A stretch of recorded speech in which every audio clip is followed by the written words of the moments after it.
Welcome to Spinning Back Clique, where each week here at MMA Junkie, we take a spin through the biggest stories in MMA. I'm your host, Gorgeous George, and with me, as always, some of the sharpest MMA minds in the biz. Joining me this week, Mike Bond. Home base is Toronto, but today the MMA Titan finds himself in Dallas, Texas. Farah Hanoun, our overseas superstar, is back and ready to bring the heat. Goes from MMA Junkie Radio right here in the fight capital of the world. We're all over the globe, baby. Cold coffee on the ones and twos. Let's get to it. In the main event at UFC 288, Aljamain Sterling defeated Henry Cejudo via split decision with scores of 48-47 across the board. 2 for Sterling, 1 for Cejudo. The fight was close throughout the 25 minutes of competition, but the athletes had spurts of momentum.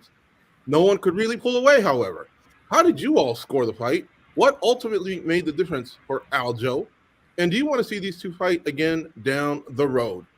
All right, panel, react, unpack, and we go to Mike for the first take.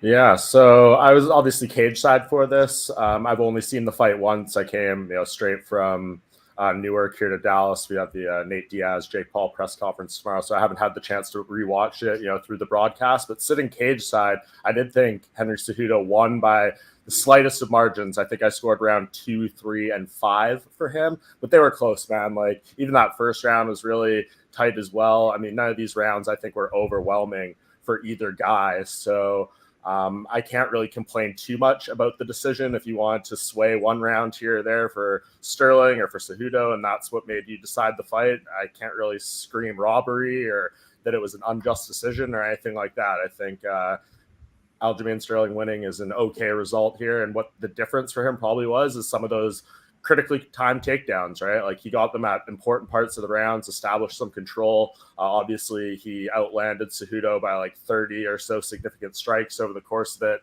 had one more takedown landed than him, which is, the fact that he got any takedowns at all against the Olympic gold medalist is a pretty impressive feat in itself. So I think Sterling definitely showed a lot of a complete skill set in this fight. And if you look at Cejudo, maybe you could say he lost like half a step or so from what we had seen from him about 3 years ago.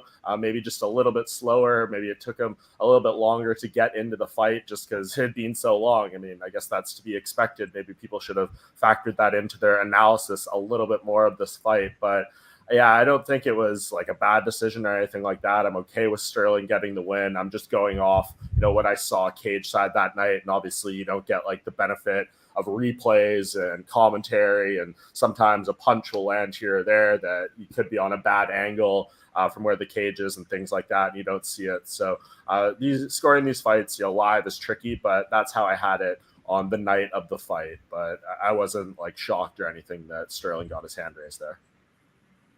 Big win for Division III wrestling, as well as Mike pointed out, the takedowns on both sides. And real quick, MMA decisions had mostly, 90%, 48-47 for Sterling. Couple scores came in for Henry Cejudo. And then there was a few scores that also came in 49-46 for Sterling. What was weird was on social media, it seemed more of a split deal, kind of like how the judges had it. There you go. There's the judges' scorecards right there. As you can tell, in round 2, if Eric Colon scores it for Cejudo, Triple C's champ. In round 5, if Derek Cleary scores it for Cejudo, which round 5 and round 2 are both being known as Cejudo rounds, I guess, across social media, then again, Triple C could be champ. It was that close, razor close. All of us were on the edge of our seats when Bruce Buffer was announcing the decision. How about you, Farah Hanoun? How did you score it?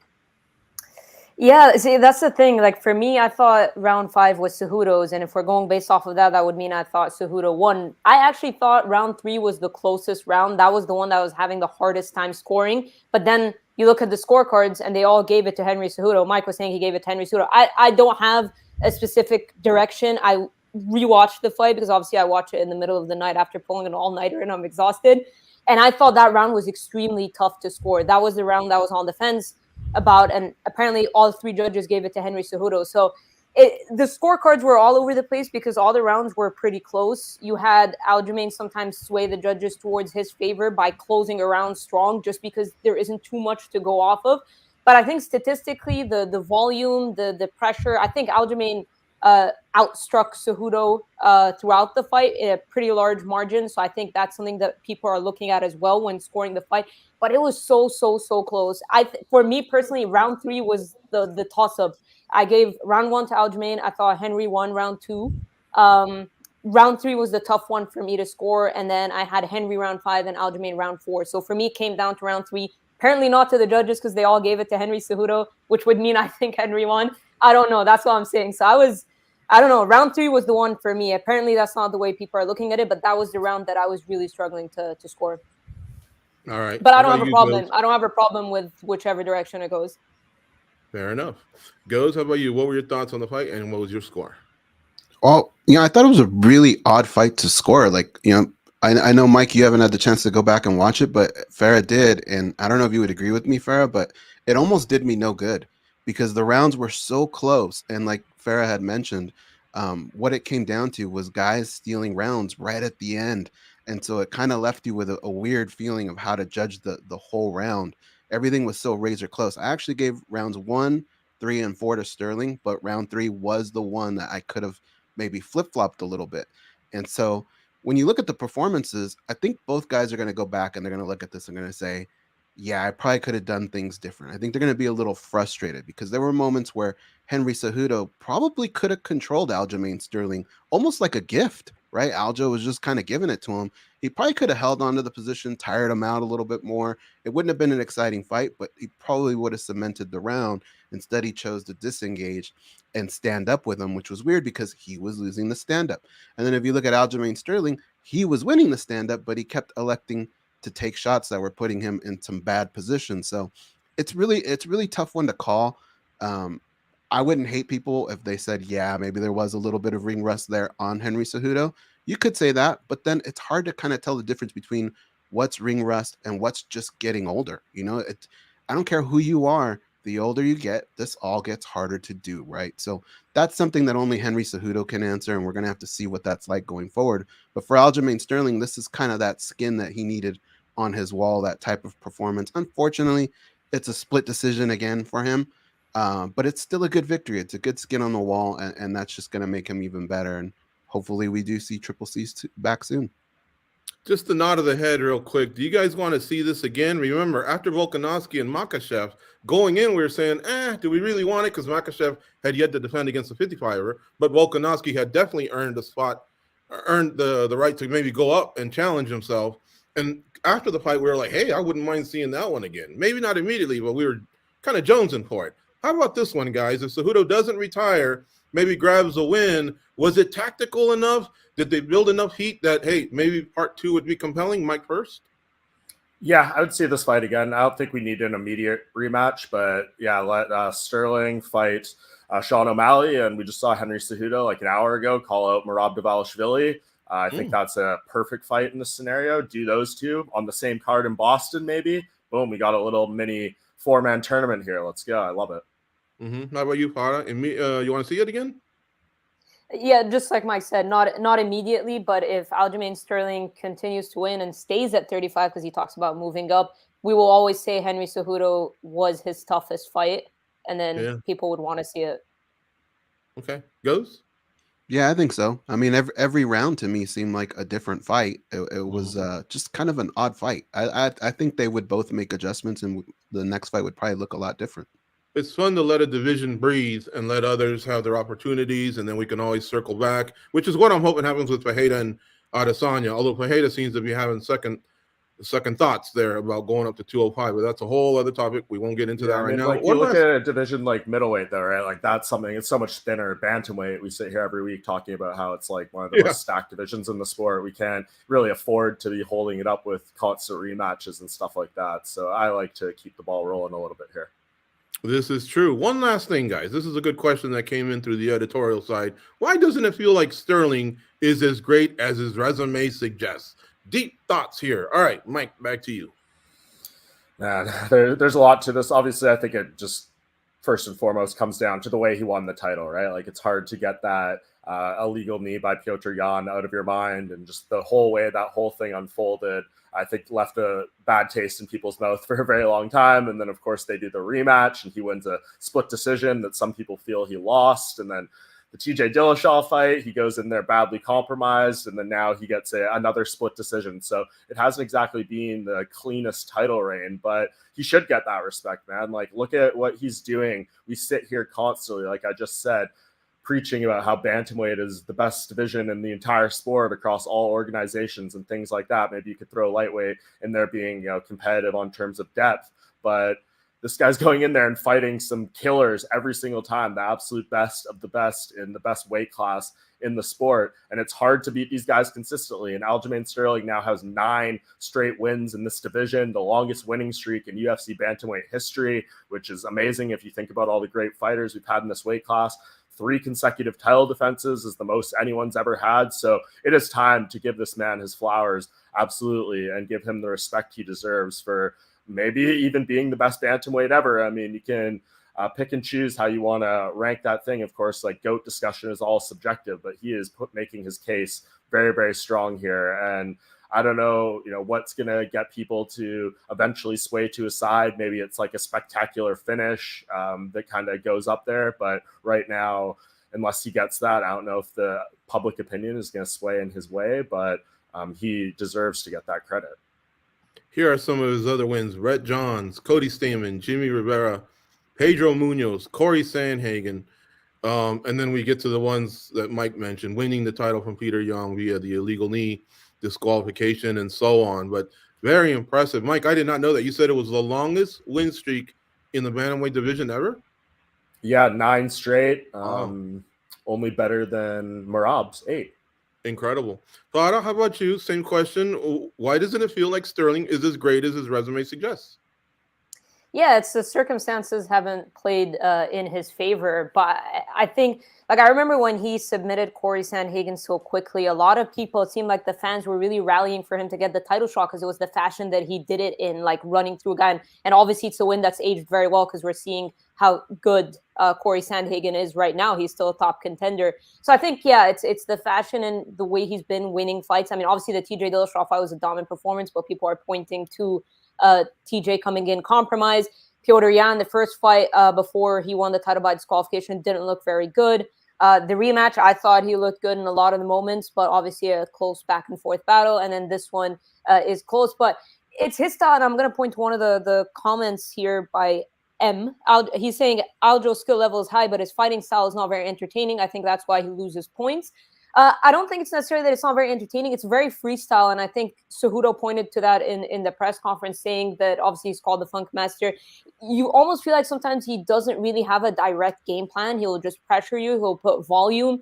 He shows that he's not afraid to stand with whoever. And a lot of people underestimate his striking. I'm sure I'm not the only one who thought Cejudo was going to have a lot more success in the stand-up than he did in the fight, but you're also fearing being taken down. You also have to protect your limbs. He's a tough style to deal with. He's long, he's lanky. I think he had a 7-inch reach advantage on Henry Cejudo. He's tough to deal with, and we've seen him kind of outstrike the likes of Pedro Munoz and Jimmy Rivera, which I'm sure on paper before we watched the fight, we didn't think was going to happen. So he's just a tough stylistic matchup to deal with, and he's out there kind of freestyling, like dealing with whatever you give him. If you want to stand with him, he'll stand. If you want to grapple with him, he'll scramble. So I think he's just a tough stylistic matchup to deal with. And because maybe necessarily he doesn't go with a direct game plan, is that we're not seeing perhaps a dominant performance from him. But speaking of that, if Sean O'Malley's next like it's supposed to be, I'm pretty sure he's going to want to put O'Malley's grappling to the test. So I think in that fight, maybe if he can go and do what he wants to do, take him down, backpack him, grab his neck and choke him out, then maybe he'll get the credit he deserves. But obviously he deserves it. I mean, most title defenses in bantamweight history, he's fighting everyone they put in front of him. He's obviously underrated. Yeah. All right, guys, want to share your thoughts on that question? I think first impressions are huge, right? They're really, really big. And our first impression was that knee, and that's all anybody ever talked about. And so when you add in the fact that a lot of the negative comments that come in through social media, Aljamain Sterling, he attacks those differently at different times. Sometimes he'll take it on the chin. Sometimes he'll come right back at them. I think sometimes people just don't agree with some of the things he says and the way he reacts to it.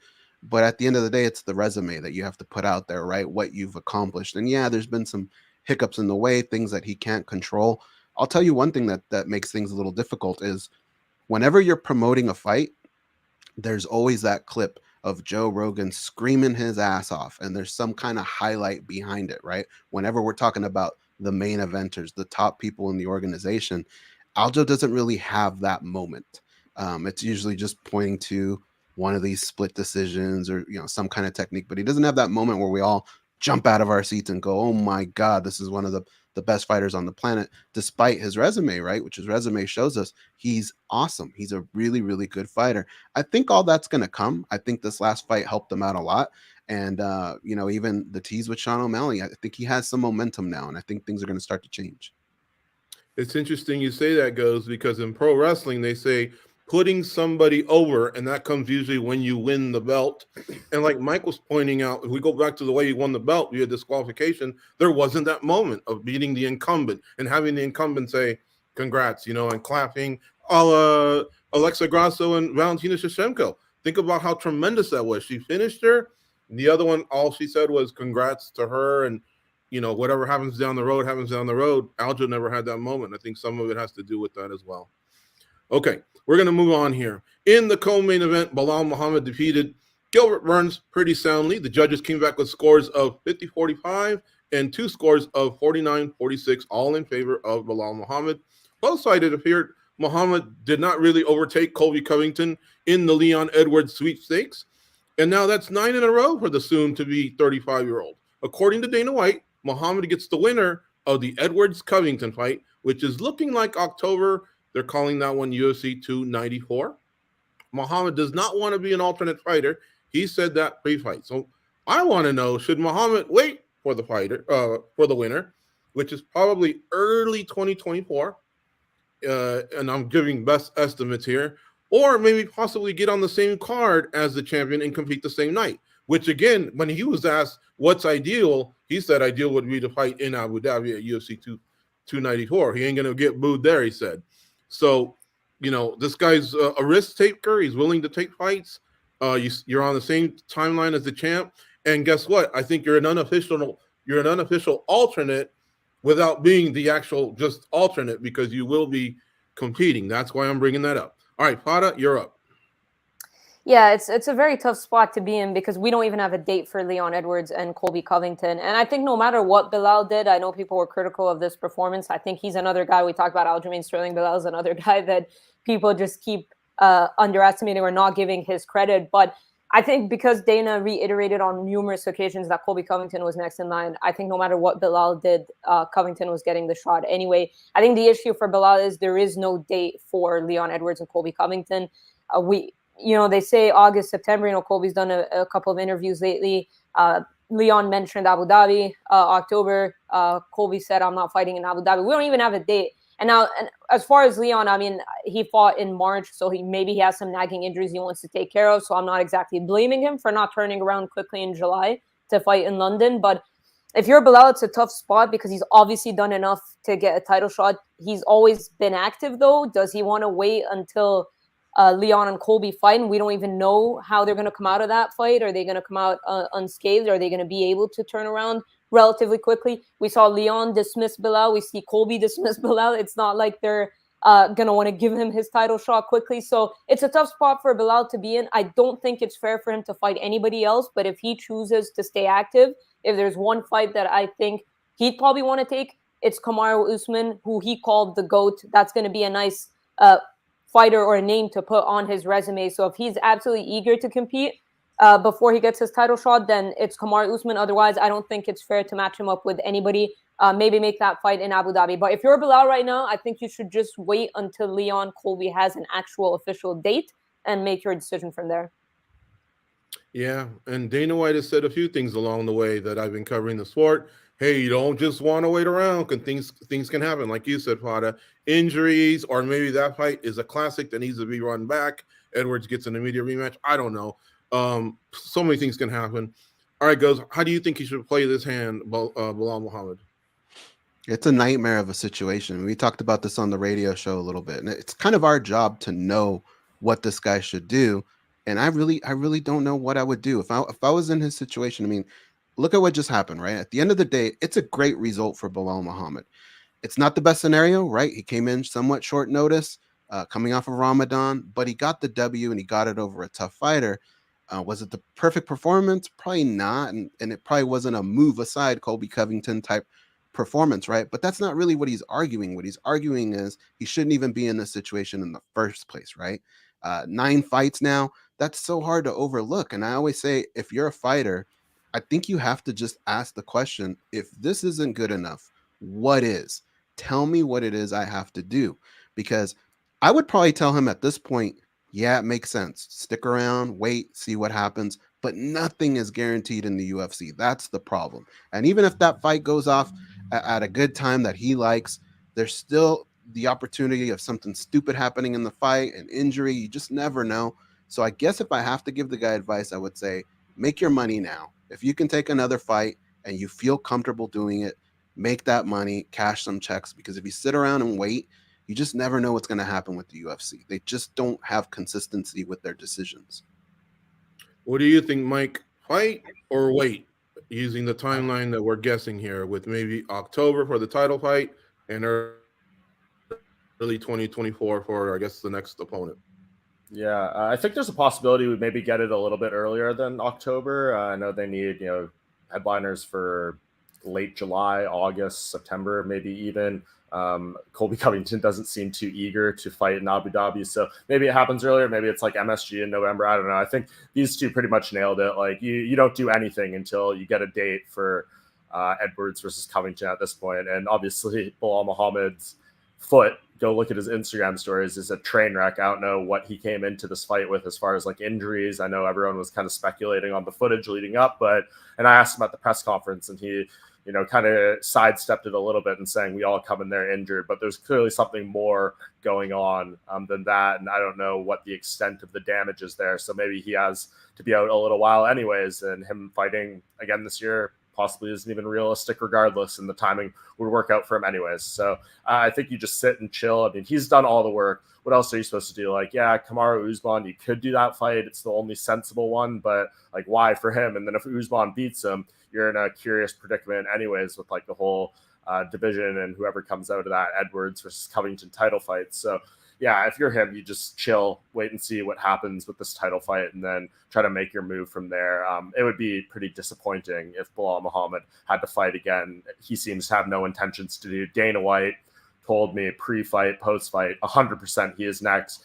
He seemed to think it's not going to be a super long wait for Belal to get this title shot. So I guess just put faith in the UFC's timeline right now and see what happens there. He's got multiple assurances on the record, so he's got a lot of receipts that he can hold up and show, like, why would I take a fight when all these things are guaranteed at this point? Of course, pending circumstances there, which Far and Go's laid out pretty well in regards to, injuries and a potential rematch, just all those little X factors that go into it. Colby Covington recently did an interview with Submission Radio, and he says Belal Muhammad fought for nothing at UFC 288. He still needs another win for a title shot. And I think back, this guy took a fight on late notice against another killer, and it could be that he did fight for nothing because he has to wait out the Covington-Edwards sweepstakes. And Covington went to London and didn't fight and solidified himself as the number one contender. The way things work out is bizarre to me. Look at Belal Muhammad's overall record: 23-3, 14-3 in the UFC. Gilbert Burns, 22-6, 15-6 in the UFC. Covington, 17-3 overall, 12-3 in the UFC. Leon Edwards, 21-3 overall, 13-2 in the UFC. I mean, Belal's resume is just outstanding, man. And for us to be at this point, I thought that was something like, whatever happened to Tony Ferguson years ago will never happen again. Whatever happened to Rafael Assunção years ago will never happen again. You get to 5 or 6. Come on, man. And Vanille Dariush we just saw it. Look at Arnold Allen as well. Mm-hmm. That's happened to him, and he lost that extra fight that he took. So you gotta be careful. And you see like Nocturnal World in the comments being like, Belal, the most boring fighting style ever. His interview and style is boring. I mean, a lot of people said the same thing about Kamaru Usman when he made that run, and he had to win like 9 or 10 in a row before he got his title shot. And then look at him now. He got that belt and put together a run that he's considered maybe the second best welterweight ever at this point. So don't underestimate these people, especially when they get to the title. Everything can change. Your confidence goes up, and who knows what he's capable of doing after. But yeah, if anyone tries to sit here and say Belal Muhammad hasn't done more than enough work, I mean, you're crazy at this point. Look what you just did on no training camp, beating Gilbert Burns, who, if he had won this fight, we would have been talking about him as probably the fighter of the year front runner. 5 rounds too. 5 rounds. Yeah. 16 days notice. True. It's incredible. All right, let's move on here. On Friday at 1 Fight Night 10, Demetrious Johnson defeated Adriano Moraes. That ends their trilogy with DJ up 2-1. That's also his 12th title defense for Mighty Mouse, 11 with the UFC as a flyweight, and now 1 with 1 championship. Add to that the Bantamweight Grand Prix that he won with 1 championship. Very impressive resume for DJ. On Friday night, he did not retire. And I want to know, guys, what else can he do in the sport to add to his Hall of Fame legacy? Do you want to see him stick around? Is he on your Mount Rushmore of MMA? I only bring that up because DC brought Mount Rushmores of MMA up during the week, so it's got me curious. Goes, you're going to lead off. Yeah, I mean, this was an important fight for him, for his legacy, for 1 championship. Winning that trilogy is so important because when we do talk about those Mount Rushmores, those pound for pound, you really do have to nitpick. You have to nitpick every single thing. And if right away, if you point at the fighter and you can point at another fighter that holds the victory in the trilogy over them, they got their number, and that makes them slip. And that's why when we're doing these, Anderson Silva Price slipped a little bit, right? Because Chris Weidman had his number. When people bring up Daniel Cormier, he slips a little bit because John Jones had his number. It was really important for him to win this fight. And I think he knew that. He fought a little differently. And if you see Demetrious Johnson, it probably wasn't the same Demetrious Johnson that we're used to. There wasn't that much explosion. I think he fought a little cautiously because I think he felt that this matchup was very, very important. They both had a knockout over each other. So now going forward, if I'm Demetrious Johnson, I mean, I have to imagine he's probably cashed some pretty good checks along the way. He has great accomplishments. So what are you doing this for? I think that legacy is something that he enjoys to talk about, something that he wants to share with his kids. It comes at sacrifice, though, right? All the training camps, being away from your kids. I get all that.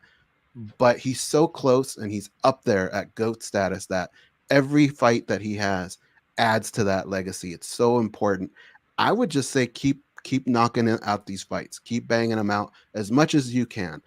He's kind of avoided really major damage to this point in his career. If you look at people that have had the same amount of fights, that have fought this high level, it's not like he's getting knocked out every other week, right? He does have the one with Moraes, but overall, I think he's been pretty lucky. I would say keep going, man. Keep pushing it, because you talk about a guy like Khabib Nurmagomedov, great career, undefeated, but what's one thing that we always bring up was he just didn't have as many fights. So really, some of these other guys tend to beat him in that talk.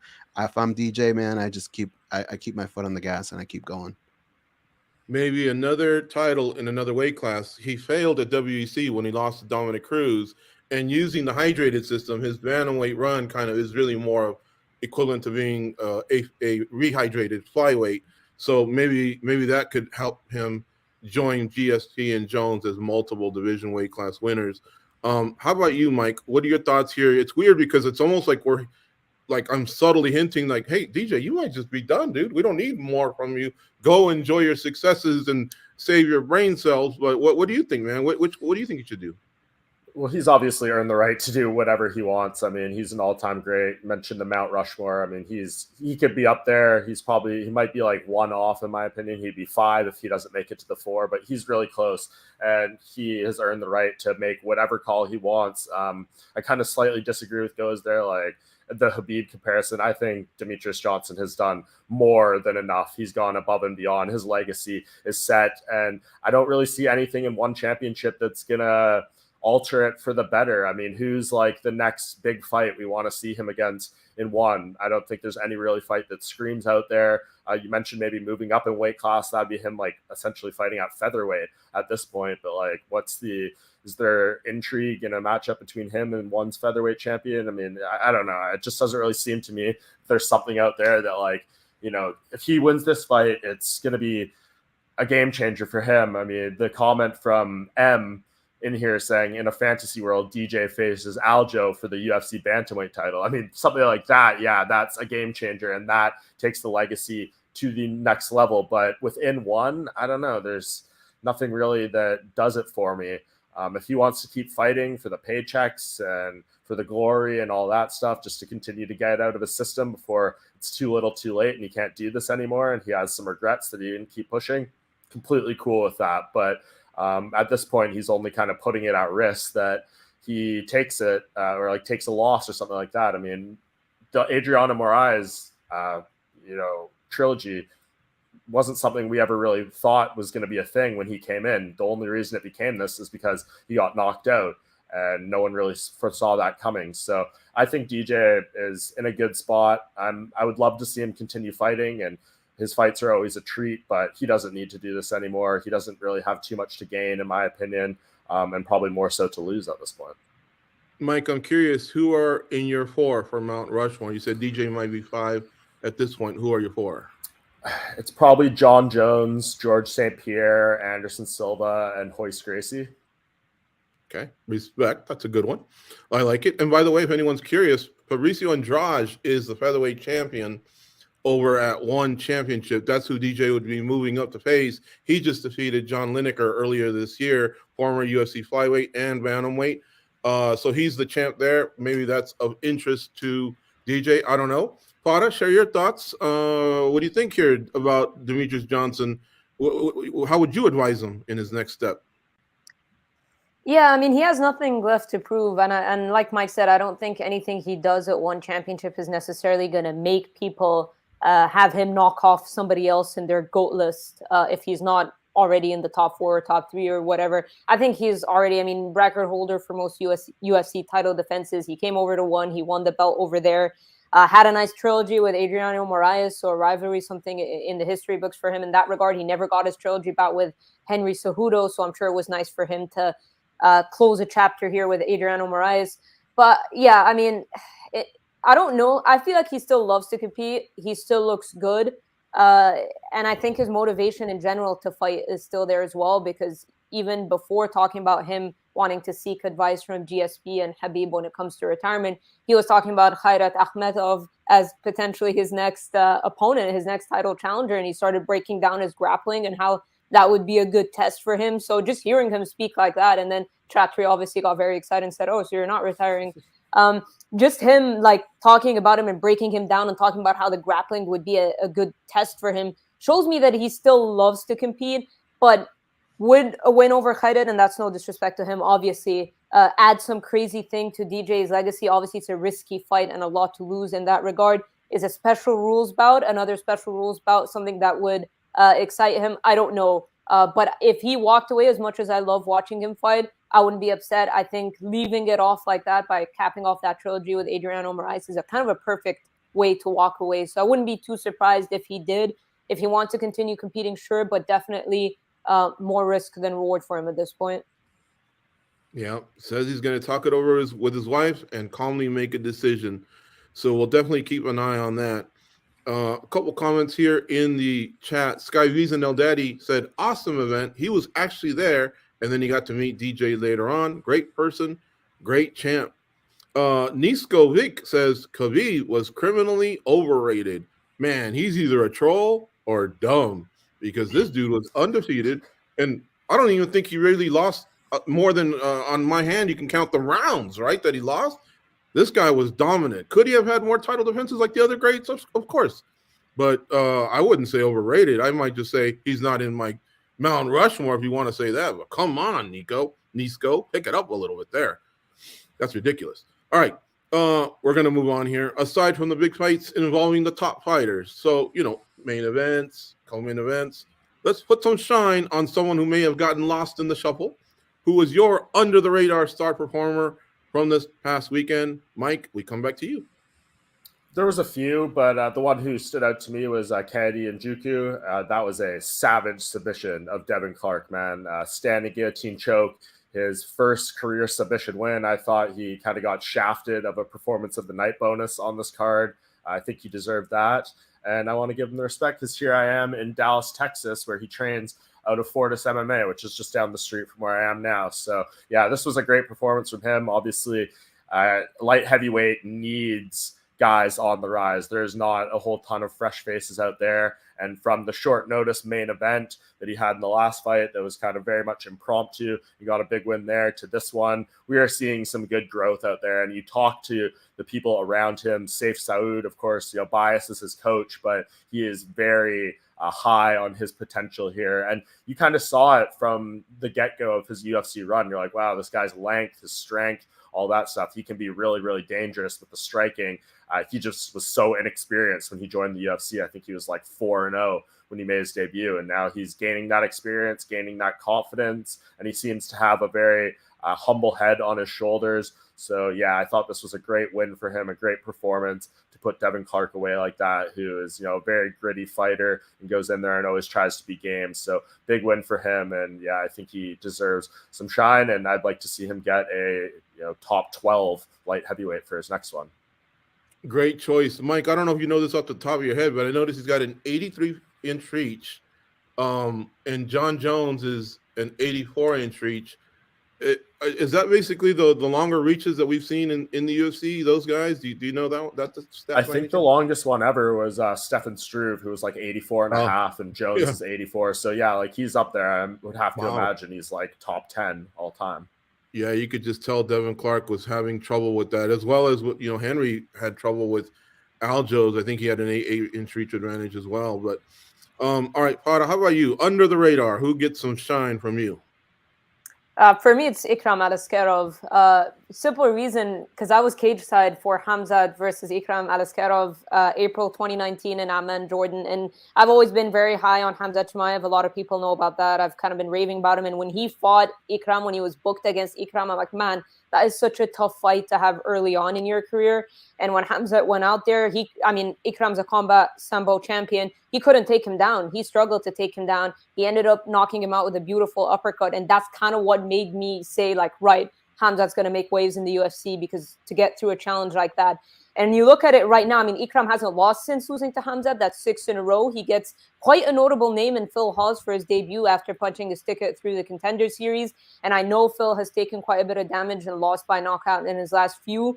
But to go out there, he took some of Phil's best punches. Phil looked like he was in a good flow state. And then to get a knockout of his own, and on the contrary, to show that he doesn't as well need the grappling to win fights, that he's also got some hands. And in that 6-fight winning streak, he's finished 5 of those 6 fights. He's well-rounded, he's dangerous, and I think he's a very exciting player in addition to the middleweight division. And I think the potential for him, like, the sky's the limit. So very excited to see what he can do at 185 pounds. I love it. Great choice. And by the way, I'm 53 going on 13. I realize this is silly, but I got to ask the hoopster in you. When you went to Jordan, were you wearing your Jordans? Probably something. Something else. All I want to know. Goes, who's your under the radar? I have to go with Yan Jinan. Jessica Andrade has turned into this mercenary of sorts, right? She'll be ready, take on anyone, anytime, any place, any weight class. But this is a fight where she ran into a buzzsaw. From the get-go, Panda, this is the type of fight where I feel like she kind of went over the hump. She took a step forward. And she just, from the moment that fight started, she was in her face. When do you ever see Jessica Andrade going backwards the way she was? The pressure that Panda put on her was pretty amazing. And Team Alpha Male has done a really good job lately, taking these fighters and taking what they're good at and just amplifying it, right? And the confidence that's coming out of these fighters in this camp. And now potentially a big fight that they could set up, China versus China. I just think at the end of the day, when she laid her head on the pillow, she probably had a gigantic smile at what she was able to accomplish. And I do want to throw out just 2 different names that they lost, but they kind of stood out for me. Diego Lopez and Rolando Bedoya. I thought they kind of just they did everything they could in that fight. It was really interesting. I know they didn't win, but that impressed me. Late notice. They showed heart. They competed. They challenged their opponents. Great shout outs there. And Sky Wiesen stole mine. Steamroller for Bola. Got to give him some love. He's really come along, man, since coming through the Dana White Contender Series, and his striking looked phenomenal. And then Drew Dober kind of flipped the script for a while, and so Steamroller had to kind of dig deep, man. And what I liked was the performance was outstanding. And then on the mic, I know Paddy Pimblett's the easy target right now. Everybody's calling him out. But, he was smooth in it. He went after him. And then it's not easy, folks, to just say, hey, everyone, I'm about to say something. Join me. And he got a nice steamroller pop from the audience. And remember, I'm going to go old school here, but do you remember when Paul Guantuelo said, don't fear me? And everyone was supposed to say, fear are the consequences. And I think maybe 3 people said it, like, fear, what is it again? The consequence. Like, that thing fell flat. And this one was smooth. So he really ticked all the boxes along the way. Shout out to Steamroller from my part and from Skyviews and No Daddy. Yeah, I was going to say, I have to point out that Paddy actually kind of responded to his call. He said, I'm injured right now, but he said, I see him as the easiest route to the top 15, considering that 9 million people have called out Paddy Pimblett, and he actually seemed to get somewhat of a response from Paddy. I think that's a win in itself. Yeah, and now Jared Gordon might have his hands full with running it back with Bobby Green, so maybe he's out of that running, but who knows? But yeah. I really liked what he did. Skyviews and El Daddy chiming in said, Lopez, what heart? Lopez, I heard, even got, Mike, maybe you can verify, but Dana White pulled him aside. And was it aside from show and sharing the fight of the night? Did he also say he was going to give him a win bonus or something like that? I think I did see that clip posted on like ESPN Deportes or something where he was having a conversation. He like went over to the other side of the octagon as he was leading, which you don't see very often, and kind of gave him that praise. So yeah, man, like what a performance on 5 days notice against Movsar Evloev. That was incredible stuff. For sure. And here comes one from M in the chat. He's saying Sebastian Kadiskan's knockout over Roberto Soldic. That's right. Over at one, that was beautiful, man. And that was a big high-profile signing Roberto Soldic was for one championship. And my man here, Z, he stole all that shine. So he's giving him a shout out. Good stuff there from the chat. Keep bringing it with questions or comments. We'll have some time to get to you guys, but we're going to move on here to the next thing. Let's go back to the UFC's bantamweight division for this discussion. At the end of the fight at UFC 288, Sean O'Malley was brought into the octagon to face off against Aljamain Sterling. The two chirped at each other and came into close contact physically, though there didn't appear to be a potential of a skirmish. That's my opinion from watching a lot of these face-offs. Dana White has already stated that he thought that was a big mistake to allow that to happen. How about you three? Do you enjoy that type of a preview of a future fight, fair or foul by the UFC? Talk to me, Farah. What say you? I like it. I don't mind it. I mean, at the end of the day, look, Aljamain and Henry, before they fought, were saying Sean O'Malley's next. They were talking about how they want to fight him because they think he's the big money fight in the division. So to have a promo or to have that to set it up right after you win, I know you can look at it as in stealing Aljamain's moment, but trust me, I believe Aljamain probably liked this. It's only building his fight up with Sean O'Malley even more. So I wasn't against it. I didn't think it was going to go crazy or out of control or anything. Merab knew exactly what he was doing when he took that jacket, put it on, and jumped on the cage. I highly doubt Aljamain went to Merab and told him, why did you do that? I'm sure, they were just having some fun with it. I didn't think it was anything crazy or chaotic. It only helps promote the fight. And what a time to be Sean O'Malley. I mean, he's coming off a controversial win over Petr Yan. Don't get me wrong. I thought he fought really well, but it was a close fight. Many champions would have dismissed O'Malley as the next title challenger and said, you're coming off a controversial win. I'm not fighting you next. But instead, he had both Aljamain and Henry Cejudo map out a plan that included fighting Sean O'Malley first if they were to be victorious at UFC 288. So I think it played out well. I think it just helps build the fight. And especially if we're having a quick turnaround in Boston, if that's when the fight's going to take place, it's already getting things started and the excitement going. So I didn't mind it. Yeah, and I do want to add something, Fada.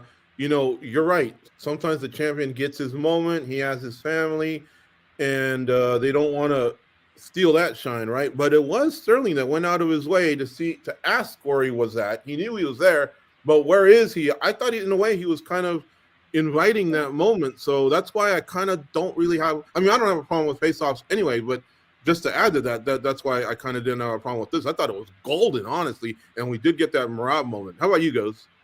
I loved it. At the end of the pay-per-view, that's where things just kind of level out, and this gave us another moment where we were getting pretty excited. I mean, how many times did we say this is a fight that just kind of doesn't have a storyline? We don't have anything to look forward to. these two guys gave us something to talk about. They gave us something to look forward to start talking about what a matchup would look like. Just off the get-go, them standing in front of each other. Sugar Sean was a bigger cat. That's something that Sterling was able to exploit on Henry Cejudo. So it gave us talking points, man. And the UFC had security there. So, we didn't really have to worry too much about a skirmish, even though, Merab, that moment was brilliant and that was a lot of fun. It could have gotten out of hand, but there were people there. But yeah, that was like the cherry on the sundae, man. Merab stealing that jacket. It was a thriller. If I were him, I would have beat it, took off with that jacket. It would have been really bad. But look, dude, at the end of the day, I'm not saying do this for every card, but when the moment's right, and especially when the fighter asks for it, I think you can do it. As long as you have people around to make sure, we don't have another one of them Diaz moments or Mayhem Miller. I'm all for it. I see what you did, Goes, with those titles, those song titles. I see what you did there. All right, how about you, Mike Vaughn? What did you think of this whole deal here inside the octagon? Yeah, I agree with everyone. It was great. Maybe some of the comments from Aljo and O'Malley, maybe a little cringy, but these are who these guys are. I mean, they're not the most, I guess, fluent talkers in the world when it comes to that stuff, but I liked it. It's always good to set up fights when you can and the opportunity is right. Dana White said after that he kind of actually regretted making this happen, but I disagree. I think it was fairly well executed. We were just watching the footage back there, and man, like Merab taking the jacket and putting it on, that is absolute gold. That was hilarious that he did that. It just enhanced the moment even more. It did seem like it was maybe a little bit close to getting out of hand there when they went to Cejudo and we're showing him on camera. I was sitting cage side, and you just see all these bodies kind of flourish together and wondering if it was about to pop off a little bit, but everyone kept their cool and it worked out for the best, I thought. So yeah, they did a good job with this, and I'm looking forward to Sterling versus O'Malley. These two have been talking about each other for quite some time. It's a compelling style matchup. I'm all into this fight, so hopefully they can get it done in August. It seems like Sterling might put up a little bit of resistance to it at this point. He said he'd like to fight in Las Vegas, which he hasn't had the chance to do in forever. I think since the fight where he won the title by disqualification against Jan. So yeah, I think this is the right play. It was well done, and I'm very much excited for the fight they set up for here. Do more with Dana White. You got your security on point, and I thought it was done well. He got in there just in time, and without that, we don't get that moment with Merab. One could say he was a smooth criminal, by the way. I do want to add, tricky, right? Because you just want the payoff, right? And like that's why Dana White says he doesn't like making fights the night of the fight, because you set all these expectations with the fans, and then if you have something like a Sterling being like, oh, I don't want to fight on this day, or if like an injury happens and you don't get the payoff for it, or O'Malley could now potentially use that moment as like leverage, being like, hey, you said I'm the next guy, I want a new contract, or like things like that, which you'd rightfully deserve. I think they all deserve more money, but you know what I'm saying, right? Like it's just, I think that's why they try to avoid certain things like this, because it puts a lot of pressure on bringing the moment to reality. Like look what happened between Brock Lesnar and Daniel Cormier. We never got the payoff to that one. True. Yeah, I do want to add something to it. Like Aljamain Sterling has talked so much about they don't promote me as well. Well, he took the mic and he made his own moment, right? It wasn't Sean O'Malley that just walked into the cage. He created that whole moment by getting on the mic and saying exactly what he wants. And I just want to reiterate to fighters how important it is when they hand you that microphone. Some of you guys do awesome. Some of you guys create a lot of stuff, but some of you guys just strike out. And I think there's missed opportunities there. I really think you have to put some thought into what you're going to say and really try and build your own future, because the UFC is going to move on to the next card. You guys are all wearing the same stuff, right? Like, just when you think about it, Sean O'Malley just wearing the Thriller jacket. If you don't know who Sean O'Malley is, you got a problem. But I'll tell you what, I'm sure people would remember if you go, the guy wearing the Thriller jacket. I'm telling you, there are little things that fighters can do that can promote themselves. And I thought that was brilliant by Aljamain Sterling, and I thought it was brilliant by Sean O'Malley.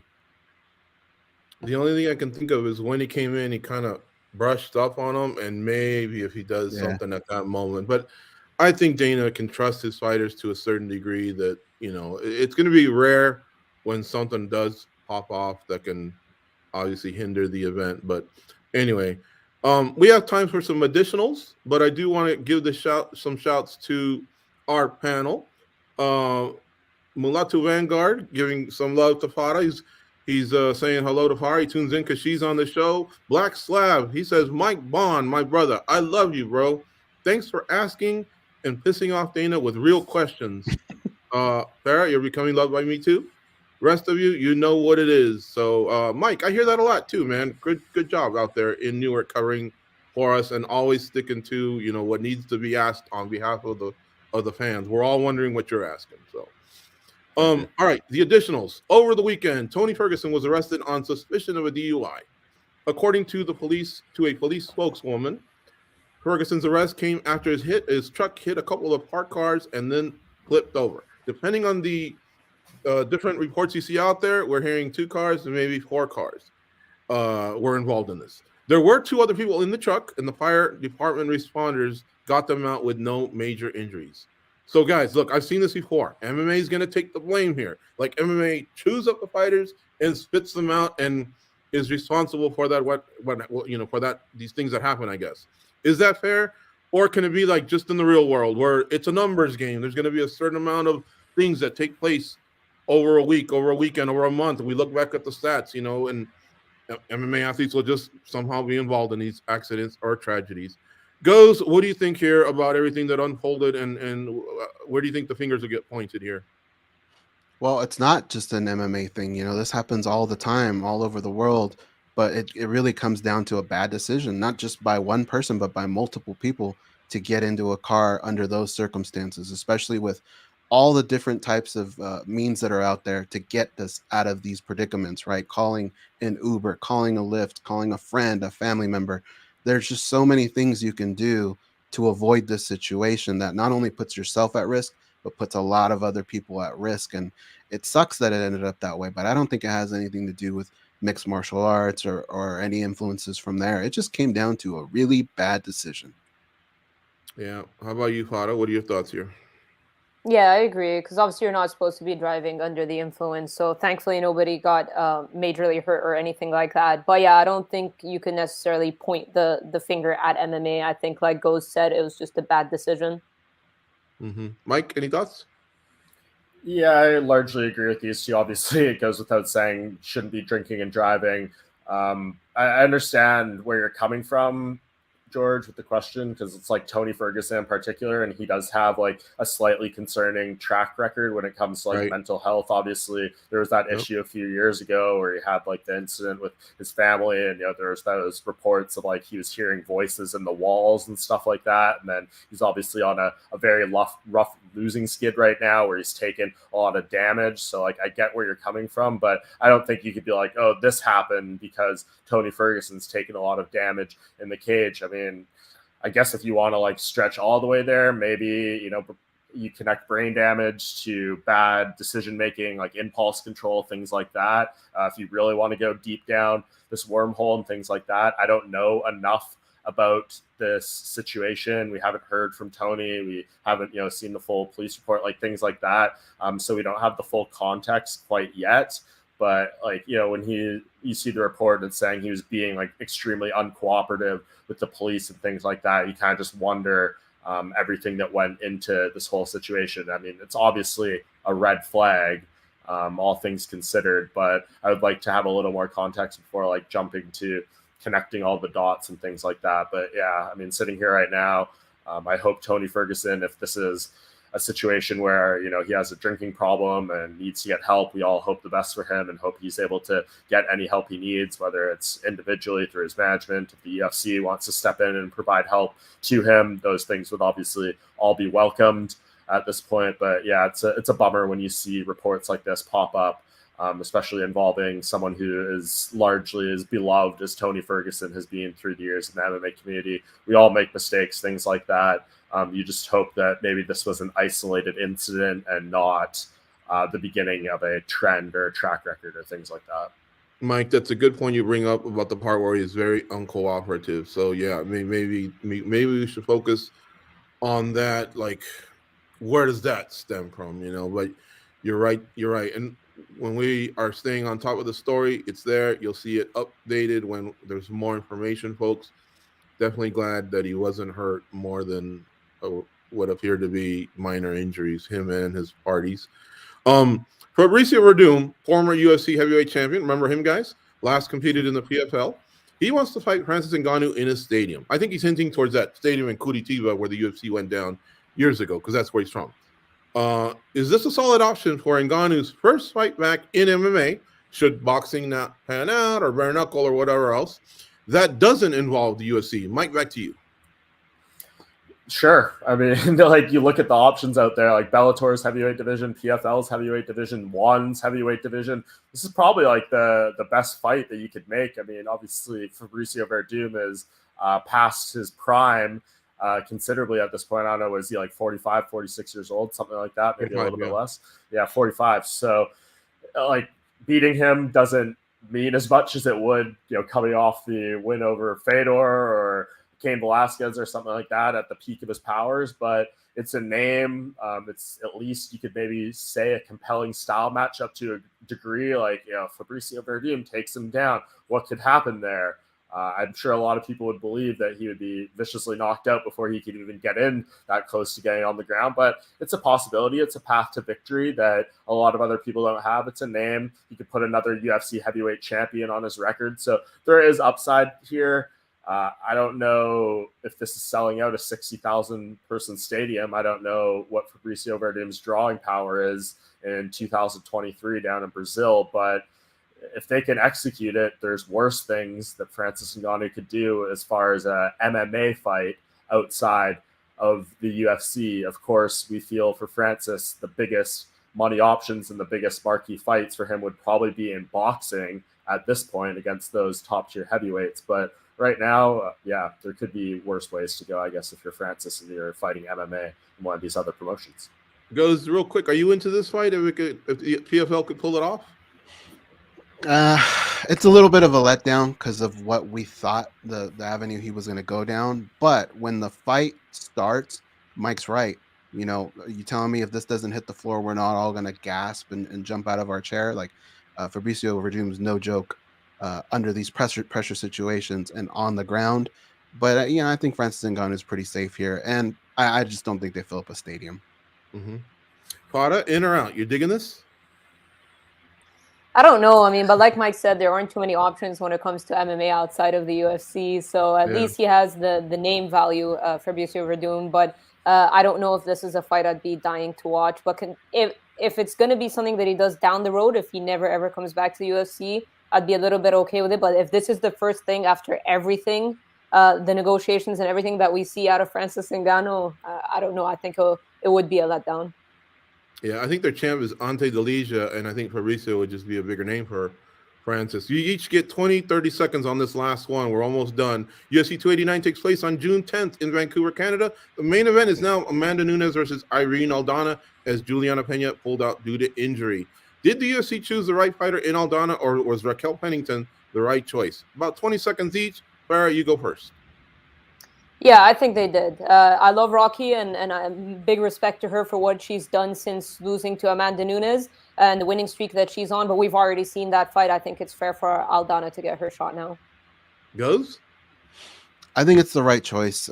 For me, it's really difficult to take the images out of my head of what happened the first time Pennington and Nunes battled. And so I like this matchup. I think it makes sense. But she's won 5 since then. And she's got a longer streak than Aldana, and she beat Aldana about 3 years ago. Like, that doesn't count for something? Nah, I just can't get the images out of how that first... There's nothing that makes me want to see it happen again. Okay, Mike? Yeah, these two nailed it. I can't get that fight where Raquel Pennington was basically saying, I'm done against Amanda Nunes in her corner, pushed her out there and just take an even bigger beating. I don't think she's evolved enough to the point that she's a threat to Amanda that would make that compelling. I prefer the fresh matchup here, especially when we're talking about a thin weight class like women's bantamweight, where you're desperate for fresh challenges for Amanda Nunes at this point. So get them in where you can. All right. Well, you three might have swayed me then. I was on Team Pennington here. I thought she earned her way back, but you guys brought up some interesting points. All right. Outstanding panel. Mike Bond, Fada Hanoun goes. Take a bow. You guys did great. Kenny on the 1s and 2s. Outstanding. Abby Suhan with the graphic art that gets the ball rolling. He gets a shout out and a fist bump as well. And of course, all you chatters, you guys did great this week, except for that dude that doesn't have Habib. Not only, guys, did he say Mount Rushmore, he said not even the top 10. Oh my God. Anyway, all right, folks, catch us every Monday here on Spinning Back Clique, noon Eastern, 9 a.m. Pacific. We always bring it, and we'll see you next week.